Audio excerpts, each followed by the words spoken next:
Here is your story, clean, complete, and in plain English. Dr. Renee Caldwell had a rule about airports. She never ran. Not for gates, not for taxis, not for anything. A woman who ran through an airport looked like someone who was not in control of her time. And Renee had spent 30 years making sure every room she entered knew she was in control of everything. She walked through Atlanta's Hartsfield-Jackson at her usual pace, steady, deliberate, the kind of walk that parted crowds without asking them to move. Her blazer was pressed. Her laptop bag was on her left shoulder. Her boarding pass was already in her hand, because she had printed it the night before and put it in the left outer pocket where she always put it. Seat 1A. First class. Window. She had earned that seat in every way a person could earn something. She had bought it with money from a company she had built from a desk in her spare bedroom. She had flown this route, Atlanta to Houston, more times than she could count, usually to meet investors who made her explain herself twice as much as they would have explained themselves.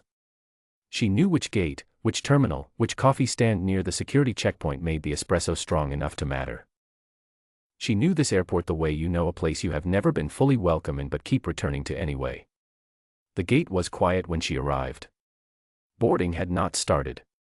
She found a seat near the window, looked out at the plane sitting on the tarmac, and answered 3 emails. Her company, Caldwell Strategy Group, had 340 employees as of that Tuesday. By Thursday it would have a new government contract, provided she made the presentation in Houston at 2 o'clock. She checked the time. She was fine. When the boarding announcement came, she stood, picked up her bag, and joined the line for first class. The gate agent, a young man whose name tag said Derek, looked at her boarding pass. Then he looked at her. Then he looked at the boarding pass again. Something in the pause made her stomach go quiet and flat. "There's been an issue with your seat," Derek said. She had heard those words before. Not on this airline specifically. On others. In other contexts. The sentence always had the same shape, soft at the edges, nothing you could hold in your hand, nothing you could push back against directly. An issue. With your seat. As if the seat itself had developed a problem. As if the seat were the one to blame. "What kind of issue?" she asked. Her voice was level. Completely level. Derek typed something. Looked at his screen. Typed again. "We had a systems upgrade this morning. Some of the first-class assignments got rearranged. We're going to have to move you to economy for this flight." She looked at him. "I purchased a first-class ticket." "Yes, ma'am, I understand, and I'm really sorry about the inconvenience. I'd like to understand the specific reason my assigned seat was given to someone else." Derek shifted his weight from one foot to the other. It was a small movement, barely noticeable. She noticed it. "It's a seating conflict. We had an upgrade priority situation and unfortunately. Who is currently in seat 1A? Another pause.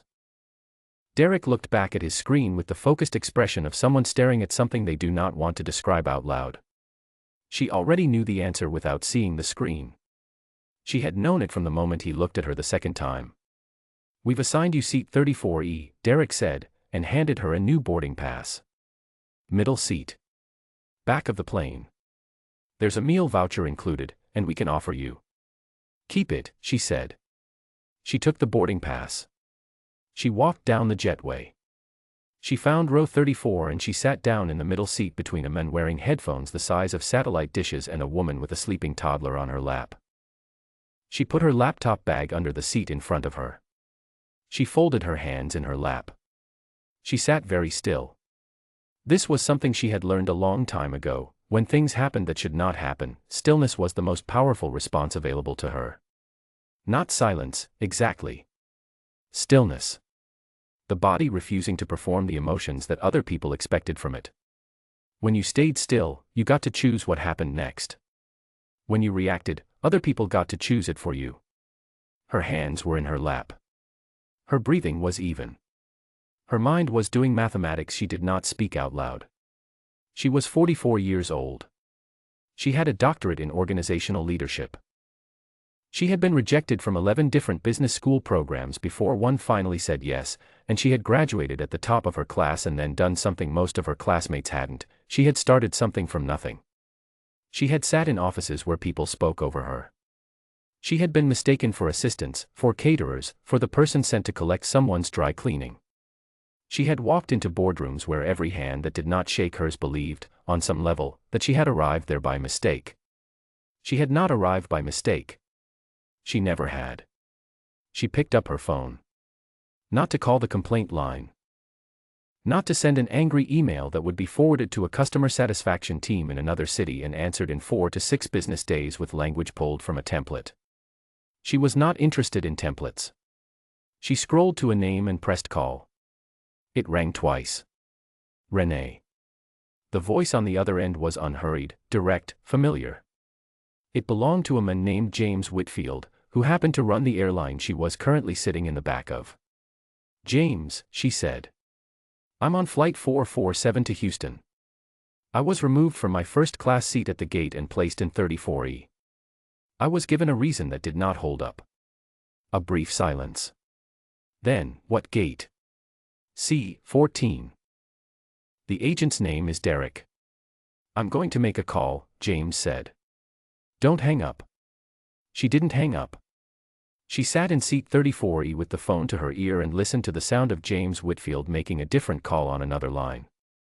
The man with the headphones was watching something on his tablet. The toddler next to her made a small sound and went back to sleep. Outside the small oval window, a baggage cart crossed the tarmac slowly, going nowhere in particular. 3 minutes passed. Maybe 4. She heard James come back on the line. "Renee. I'm sorry. Someone's going to come find you." "Thank you, James. I want a full report on what happened." "So do I," she said, and ended the call. She sat with the phone face down on her knee. She did not feel triumph. She did not feel vindication. What she felt was something quieter and harder to name, the specific exhaustion of a person who has won a small battle in a very long war, and knows that winning it does not end the war, and shows up anyway. The flight attendant came 2 minutes before the doors closed. She was a woman in her 50s with a calm face and a walk that meant business. "Dr. Caldwell. Would you come with me, please?" Renee picked up her bag. She followed the flight attendant forward through the plane, past row 28, past row 14, past the dividing curtain that separated the two worlds of air travel. At the front of the aircraft, seat 1A was empty. The man who had been sitting there was now in seat 4C with a look on his face that suggested he did not fully understand what had just happened and had decided not to ask. Renee sat down. The flight attendant placed a glass of water on the tray table. "I apologize for the inconvenience, Dr. Caldwell." "I know you do," Renee said. The flight attendant nodded and moved on. Renee put her bag in the overhead compartment, sat back down, and opened her briefcase. The contract was there, signed and organized. The presentation notes were behind it, clean and ready. In 4 hours she would stand in front of a room of government officials and describe a plan that would change how mid-sized cities managed public infrastructure contracts. She had worked on it for 11 months. She knew it cold. She accepted the water. She looked out the window as the plane began to push back from the gate. The airline's official statement came 2 days later. It used the phrase, "deeply regret," in the first sentence, which Renee had always thought was a strange construction, as if regret were something you could do in degrees, and doing it deeply was somehow a more serious version of just regretting something normally. It also offered a full travel credit and a complimentary upgrade on her next flight. She did not respond to the offer. Her chief of staff, a young woman named Priya who handled these things with the controlled fury of someone who has seen the same movie too many times, drafted a brief letter on Renee's behalf. It was 2 paragraphs. It named what happened without embellishment. It requested a meeting with the airline's head of operations to discuss their gate procedures. It did not ask for miles or vouchers or upgrades or any of the currency that companies use to buy the silence of people they have wronged. The meeting happened 3 weeks later. Renee attended it. She brought data, reports on similar incidents, industry research on discrimination in premium cabin access, specific recommendations for training and accountability. She spoke for 40 minutes. The head of operations listened and took notes and said all the right things, as heads of operations do in those meetings. Whether anything changed was a different question. That was always the different question. What Renee knew, sitting in that conference room on a Thursday afternoon in Houston, was the same thing she had always known. The world did not correct itself automatically. It corrected itself when someone made the correction impossible to avoid. She had spent her entire career being that someone, not because she wanted to, not because she had signed up for it, not because it was what she had imagined for herself when she was a girl in Atlanta who wanted to build things. But because she was good at it. Because she was still here.